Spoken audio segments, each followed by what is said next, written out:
Hey guys, welcome to my channel. So we have new benchmarks leaked about newer cards, 4060 Ti and 7600 from AMD. And guys, this is not proper gaming benchmarks yet, but these 3D benchmarks can give us an idea how the newer generations compare to the past generation. And it's quite surprising to me what I see, because what we can read here is 4060 Ti from Nvidia is only 10% faster than 3060 Ti. That's almost nothing. And yes, I understand this is a software upgrade as well, because you have frame generation with the newest cards, but just pure raw performance is almost nothing. When with AMD, 7600 is 34% faster than 6600, which is, I didn't expect that, but I'm very happy to see. And if this is true, if this is real, and it looks real, it's very possible this card 7600 maybe, just maybe, can compete and win with 4060 in raw poor performance. And yes, I understand you have all the other advantages of Nvidia, but for many people they don't matter. Especially at this price range, these cards are made for older games or multiplayer games. They're not made for the new AAA games when you need like millions of gigabytes of VRAM. That's not that price bracket. So I'm very happy to see. What else we know? We know the design and it looks fine to me. As long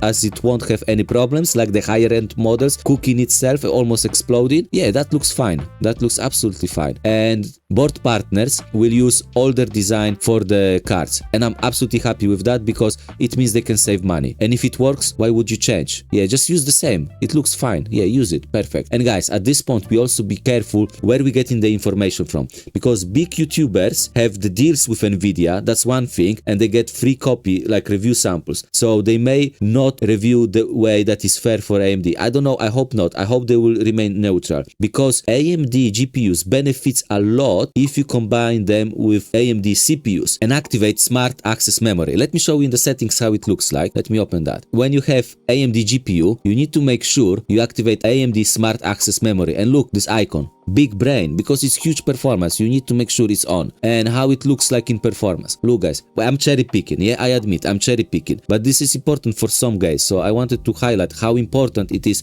Red Dead Redemption. This is important game, and this game you can play on this class of performance. Look, 1% low. And yes, Nvidia has resizable bar, but it's not even close. You can even lose performance with Nvidia option. With AMD, look, this is huge. And another cherry picking example. Cherry picked. Look guys, look, huge. This is massive. Yeah, Nvidia gains as well, but this gain is even bigger.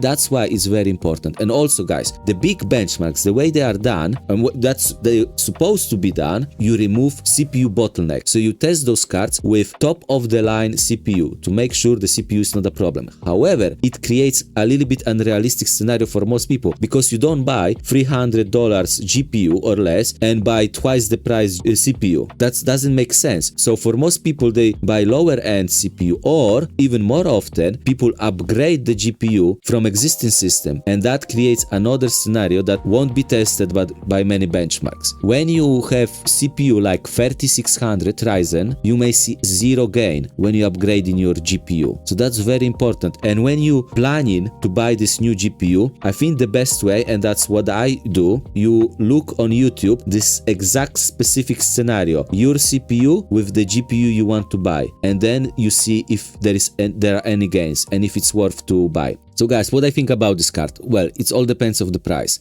because 7600 can cost between $250 and $350. And at this price, I can't see how this card can compete with amazing 6700 and 6700 XT. Both of them will probably offer more performance and, more important, more VRAM. This amount of VRAM, 12 gigabytes, should be enough even for the most demanding games. This is amazing value card. And if it costs similar to this card will be dead on arrival. And for me, 4060 Ti is almost the same. Yes, you get frame generation, but very few games utilize that. I think it's just better to skip this generation and buy the next one, 5060 Ti. Or with AMD, just buy older generation card because they are amazing, or wait for the next one. Guys, let me know in the comments below at what price this card makes sense. I'm actually surprised how good it looks like now on benchmarks, but still, I don't see the point. This is a skip generation. So let me know in the comments below what you think. Smash the like, subscribe, and thank you for watching.